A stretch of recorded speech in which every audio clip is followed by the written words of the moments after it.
Olá pessoal, tudo bem?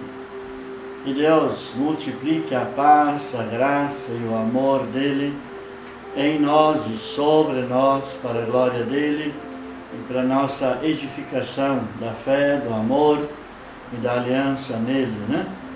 Pois bem, hoje eu quero fazer algo diferente. Muitas pessoas já pediram e eu fui adiando e creio que hoje é o dia. Contar uma parte de algumas experiências que eu tive para encontrar-me com Deus. Algumas coisas são um pouco dramáticas, mas foi assim mesmo. E como é o campo espiritual, aqui não tem nada palpável, material, que eu possa comprovar, mas é sério, é verdadeiro. E enquanto vou mencionar alguns fatos que me aconteceram, a chave principal sou eu mesmo. A razão de algumas coisas terem acontecido, mesmo que haja algumas falhas de alguns lugares, mas não é eles a causa foi minha, por uma razão que eu já vou mencionar, ok? Mas para isso eu gostaria de ler dois lugares na Bíblia de onde mostra exatamente o resumo da minha experiência. Um é no Salmo 116, eu vou ler aqui dois versículos, porque inclinou para mim os seus ouvidos, invocá-lo-ei enquanto eu viver. Laços de morte me cercaram e angústias do inferno se apoderaram de mim. Caí em tribulação e tristeza. Então invoquei o nome do Senhor. Ó Senhor, livra-me a alma.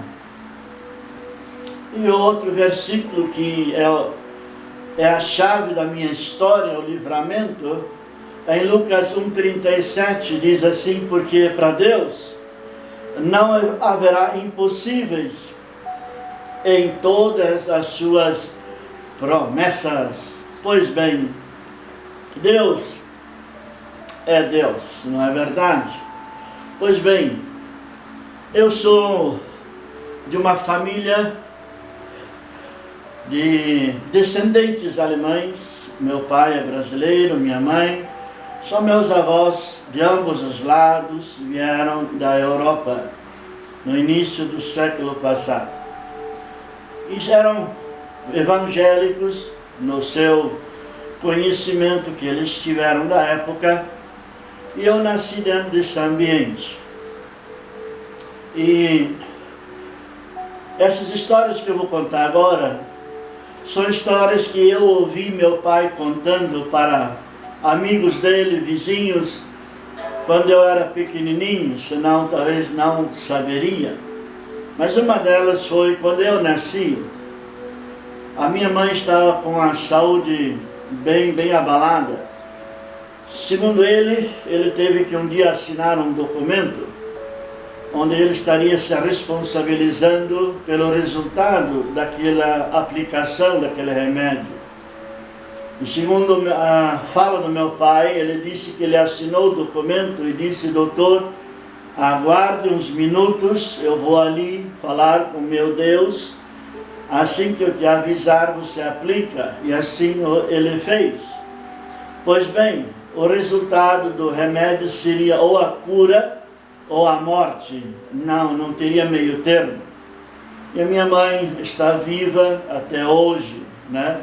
Então, eu quero mostrar ali que o que vale, como é importante um homem buscar Deus, depender de Deus, invocar Deus em todo o tempo da sua vida, como a exemplo do meu pai. Ele deixou esse legado para mim, para nós. Pois bem, nesse mesmo período, eu não sei em que período isto foi, mas eu sei que ele contou isso também, eu ouvi ele falando, em que um dia à tardezinha ele saindo do hospital, indo para a casa dos meus avós, e ele chegou no pátio, e a minha avó e mais alguém estava na entrada da casa conversando, e ele estava chorando, e ele não queria que elas vissem ele chorando. Ele se dirigiu para o outro lado, num galpão, no pátio da casa do meu avô, orando, chorando e clamando a Deus. E quando ele chegou junto àquele galpão, diz ele que era em torno das 5 da tarde, 17 horas, ainda o sol estava bem luminoso, e ele disse que um foco de luz atingiu ele, e aquele foco o fez ele se prostrar ao chão, e ele ouviu uma voz, que era a voz de Deus. E Deus falou com ele a respeito de vários assuntos. E como eu era recém-nascido, ele perguntou sobre mim. Então, segundo ele, Deus falou algumas coisas também a meu respeito, deve ter falado a respeito do meu irmão também, só que nós não ficamos sabendo. Pois bem, continuou a vida. Eu fui batizado naquela igreja dos meus pais de criança. Por que eu falo isso? Aguarde, depois eu vou falar sobre isso. E eu fui ensinado desde pequeno nessa denominação de que se um dia batizasse de novo, estaria blasfemando contra Deus. Bem, essa é uma das coisas que eu guardei desde a minha infância. Eu cresci com um interesse, um desejo de me encontrar com Deus, de conhecer Deus. E eu tentei acompanhar algumas coisas que a denominação apresentava, mas minha vida não mudou. O vazio, o interesse de me encontrar com Deus, eu orava, eu lia, eu cantava sozinho, não perto de pessoas, mas quando estava em algum lugar sozinho, eu cantava hinos a Deus, e assim foi minha vida, até eu chegar no tempo da chamada confirmação da fé. Ele deve ser lá pelos 11 a 13 anos, eu acho, não lembro mais. E a gente ia por um ano, nós íamos na igreja e o pastor vinha dar uma aula de catecismo. Tinha vários assuntos ali. Eu sei que era sobre o Pai Nosso, sobre o plano de salvação, sobre a oração, sobre mais algumas coisas, não lembro tudo, mas era isso. Os 10 mandamentos, tinha que decorar os 10 mandamentos, o seu significado. E chegou o dia da chamada confirmação. Era um culto normal, mas especificamente para a tal da confirmação da fé. As confirmações que eu presenciei, os pastores, eles iam aluno por aluno, candidato a candidato, e oravam um por um na hora da confirmação. Eu não sei de onde eu tirei o que eu vou falar agora, mas eu imaginava que o dia em que o pastor vai colocar a mão na minha cabeça e orar no ato da confirmação da fé, Jesus ia entrar em mim. E essa expectativa era tão grande que, se tivesse sido filmado, talvez alguém perceberia que eu tremia levemente por dentro. Ninguém viu porque eu estava de paletó, mas eu tremia por dentro, não de vergonha, mas de uma expectativa de Cristo entrar. Eu não sei o que houve, aquele dia foi um pouco diferente. O pastor passou rápido em todo mundo, pôs a mão e orou no atacado. E não aconteceu nada comigo. E isso, instantes depois de tudo terminar, eu vi que nada aconteceu. Isso me causou uma profunda decepção, frustração e uma dor imensa na alma. Eu não falei nada para ninguém, mas eu saí dali falando, perguntando a mim mesmo, aonde está Deus? Por que Ele não entrou em mim? E eu saí dali assim. A minha vida continuou, mas ficou bastante confusa depois disso. Só que tem um porém. apesar de não parecer, porque era muitas vezes muito brincalhão, eu era muito tímido, muito vergonhoso para as minhas coisas internas. Eu não expunha a minha vida para ninguém.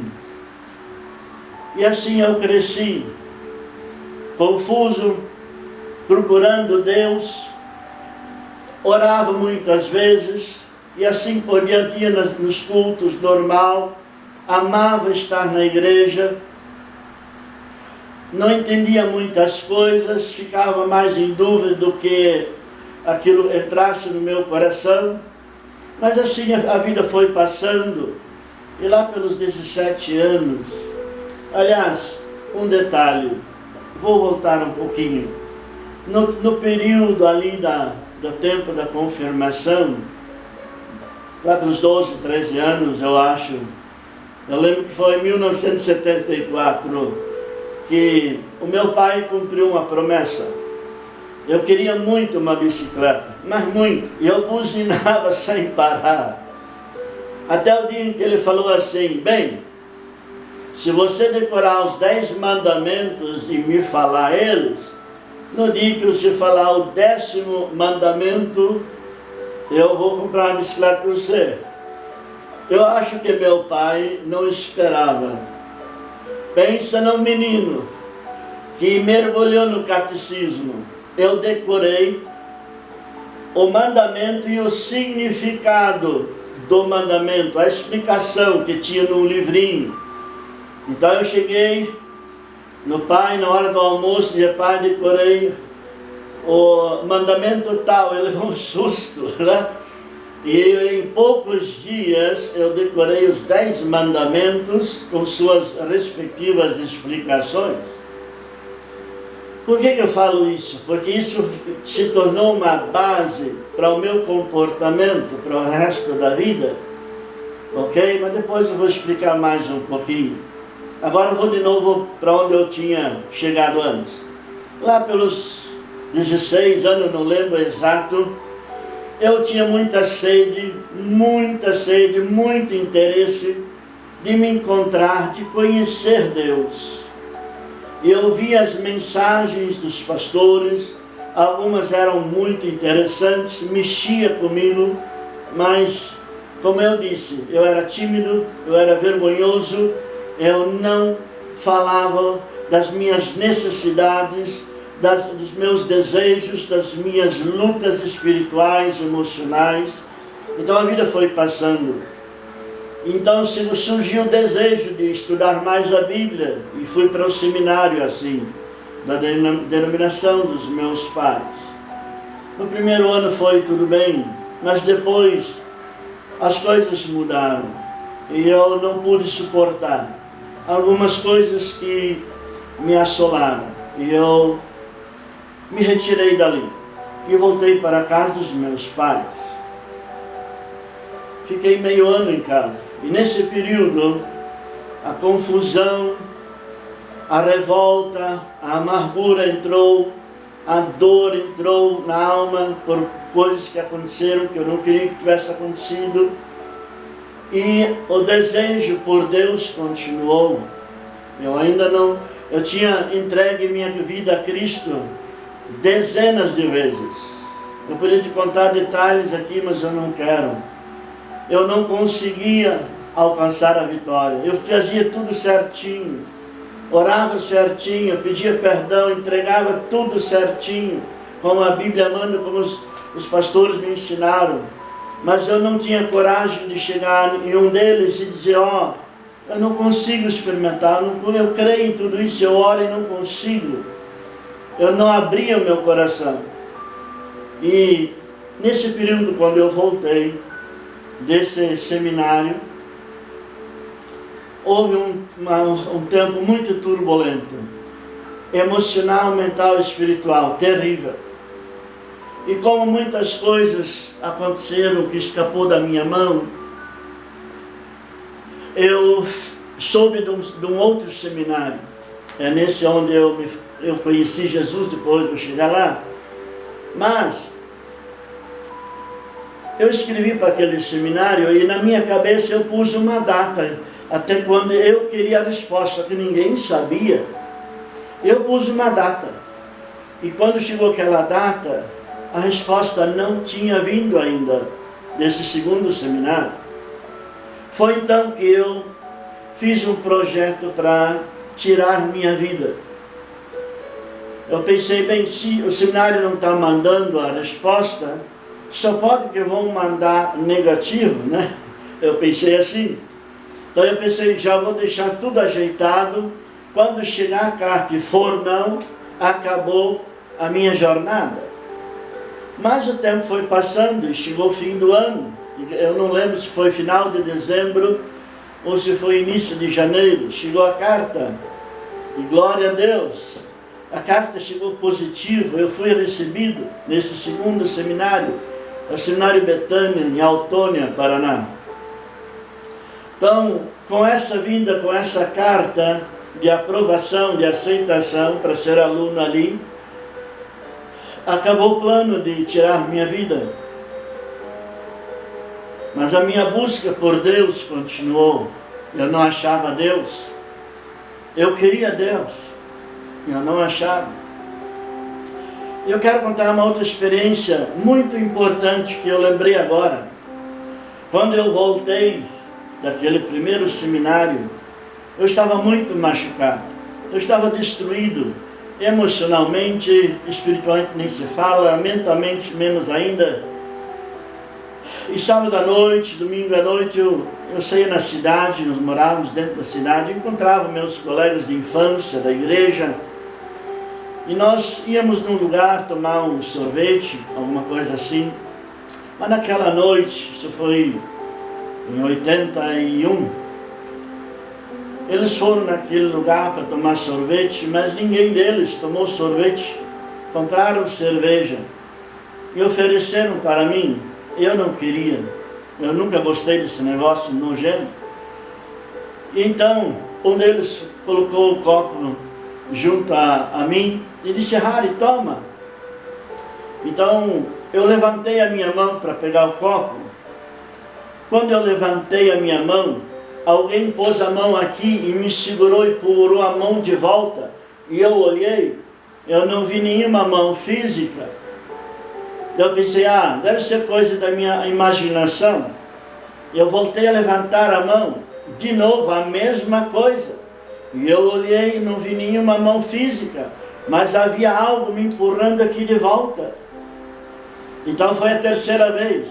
Na terceira vez eu forcei e de novo apareceu uma força aqui, como se fosse uma mão me empurrando de volta, mas eu forcei com tudo.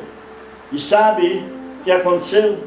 Quando eu peguei no copo para levantar, esta mão, essa força sumiu. E eu tomei. Sabe o que é isso, né? Foi a mão de Deus lutando comigo para me evitar que eu caísse em um poço mais fundo do que eu já estava. Pois é. São experiências na vida. Voltando então, quando eu recebi a carta de aprovação, eu fui para o seminário Betânia, em fevereiro de 81. Sabe, queridos, sem querer machucar alguém, eu não quero ofender ninguém, mas é a minha experiência, foi o que aconteceu comigo, foi a minha vida. Quando eu cheguei naquele seminário, no primeiro dia, no entardecer, o pastor e professor, e também era deão, um missionário americano, veio se reunir com os calouros e os demais alunos que já estavam chegando das férias. E sabe, eu levei um choque tão grande, mas tão grande, pela humildade verdadeira e pelo amor puro que aquele homem derramava, exalava. E então eu fui ver que aquele ato não foi só aquela noite na chegada, era o modo de vida dele, era o padrão de vida dele. E então, nos próximos dias, eu comecei a ver uma linguagem que eu nunca tinha ouvido falar assim, tão profundamente. os alunos falando de Deus me curou disso, Deus me curou daquilo, eu orei, Deus curou fulano disso, e eu falei, nossa, que isso? Estranho, porque eu ouvi falar que Deus agora não cura mais, só no tempo dos apóstolos, que profecias não existiam mais, que era só no tempo dos apóstolos. Eu fui ensinado assim. De repente eu olho e eu vejo profecias e daqui a pouco eu vejo elas acontecendo diante dos meus olhos, isso em poucos dias. E aquilo me acordou, eu disse, nossa, é isso que eu estou procurando na minha vida. O Deus do intelecto, informações sobre Deus, eu tinha. Mas isso não me saciou. Eu queria a pessoa dele, eu queria me envolver com a pessoa de Deus. E eu não conseguia. E eu vejo meus colegas acontecendo exatamente isso. Foi então que começou uma batalha. Eu comecei a orar, clamar. Eu comecei a... não jejuei muito, mas algumas vezes eu jejuei nesse seminário Betânia, procurando me encontrar com Deus. E lá, como eu disse lá no início do vídeo, se eu não tivesse tanta vergonha, tanta timidez e um bloqueio emocional que eu possuía, ele não me deixava abrir o coração. Eu deveria ter, hein? Se eu tivesse feito isso, teria recebido ajuda e não teria acontecido o que aconteceu, que eu vou começar a contar. Sabe, queridos, o primeiro ano passou assim, vendo experiências, vendo a realidade da presença e do mover do Espírito Santo. Os dons do Espírito Santo, ali em 1 Coríntios 12, 14, acontecendo, haviam ao diante dos meus olhos, não tinha como negar. Inclusive, eu estou hoje aqui sentado dando o meu testemunho, porque no meio do culto, lá no Seminário Betânia, uma irmã, uma aluna, colega minha, de outra turma, ela era muito usada pelo Espírito Santo. No meio do culto, ela começou a falar a língua angelical. E ninguém tinha interpretação. Quando ela terminou, ela mesma, o Espírito Santo deu a interpretação para ela. E ela entregou. E a palavra era para mim, mas eu não falei nada. E o texto era de Isaías 45, um trecho ali. E ele se cumpriu à risca, sem faltar um pingo no i. Eu falei, meu Deus, é isso que eu quero para a minha vida. E assim passou o meu primeiro ano. Fui para o segundo ano de seminário, ali em Autônia, com o mesmo desejo de me encontrar com Deus. Os estudos bíblicos eram outros. Eram muito profundos, eram muito práticos, eram muito bonitos. Aprendi em poucos dias o que em outro lugar nem aprendi em um ano. Eu fui assim, com essa sede, com essa fome, orava muito, orava sempre, mesmo não conseguindo sentir o toque de Deus na minha vida. Andei na informação intelectual que eu tinha da Bíblia, eu orava, eu falava com Deus. Deus me guardava, me dirigia sem eu ver, sem eu entender que era Ele. E eu tinha um bom comportamento. Assim eu fui para o ano prático em Brasília. Foi tudo indo bem, novas experiências interessantes. Mas do mês de setembro para outubro, algo mudou dentro de mim. De repente começou a nascer em mim uma tristeza, uma angústia tão grande. Eu comecei a orar e clamar para Deus tirar isso de mim e nada resolvia. Passou dias, as noites e os dias inteiros. Acabou o ano e eu vim embora do mesmo jeito, sentindo tudo isso, mas não larguei de Deus. Continuava orando, eu continuava lendo a Bíblia, continuava orando. E então terminou as férias e eu voltei para o meu último ano no Seminário Betânia. Era o ano de 1984.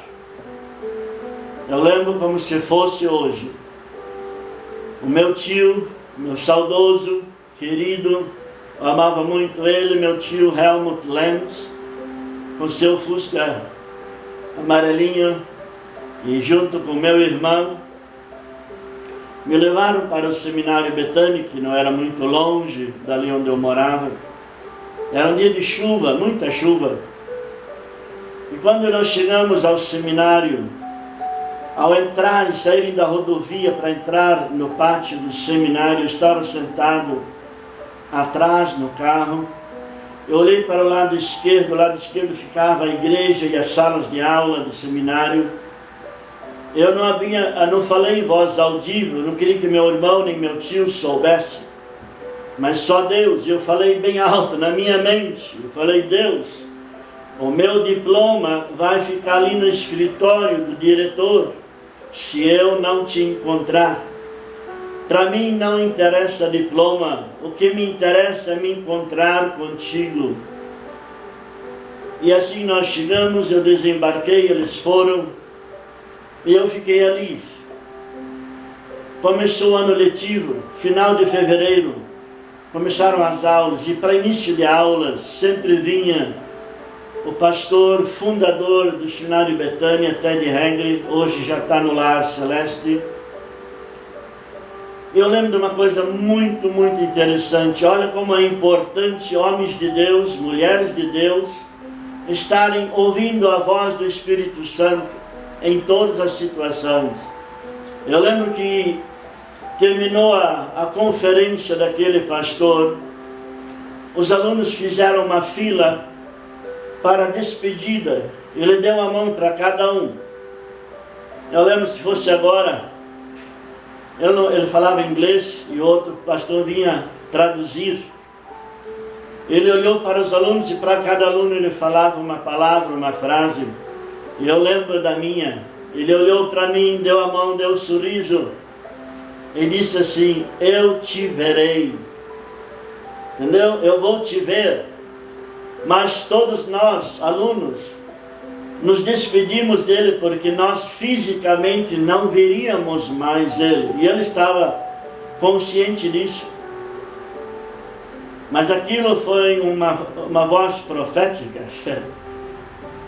Pois bem, naqueles dias que ele pregou, na primeira noite, na sexta-feira, aonde tudo começou, onde eu estou falando esse testemunho. Foi sexta-feira à noite, quando ele ministrou a palavra do Senhor sobre a libertação do poder do pecado e ser cheio do Espírito. Eu tinha tanta vergonha de levantar a mão, mas daí vários colegas levantaram a mão, eu aproveitei, aí eu me senti seguro em casa. E ele orou, nós repetimos. Foi a primeira vez na minha vida que eu senti uma paz entrar no meu coração. Mas era uma paz gostosa, mas ela não era forte. E terminou o culto, eu demorei um pouco, os colegas já tinham ido para o dormitório. Quando eu saí do culto, quando eu saí para fora do templo, eu fui atacado por ondas violentas de dúvida, de incredulidade. Eu pensei que era eu mesmo. Eu pensei que era eu ou era Deus me rejeitando. Olha só. Eu fui assim para o dormitório. Quando eu chego ali, eu ouço risadas. E eu vou para um grande quarto onde tinha lá. Eu chego na porta, eu vi meus colegas contando as bênçãos. Um falando: olha, Deus me falou isso. Outro: Deus me fez isso. Outro: Deus me curou. Deus não sei. Eu fiquei ali e disse: meu Deus, olha. E ele era sincero, não era palhaçada. Falei: meu Deus. Para eles Deus mexe, Deus toca, e comigo nada. Eu não fiquei ali. Eu saí dali, fui para o meu quarto. E comecei a orar, questionando: Deus, por que o Senhor não entra na minha vida?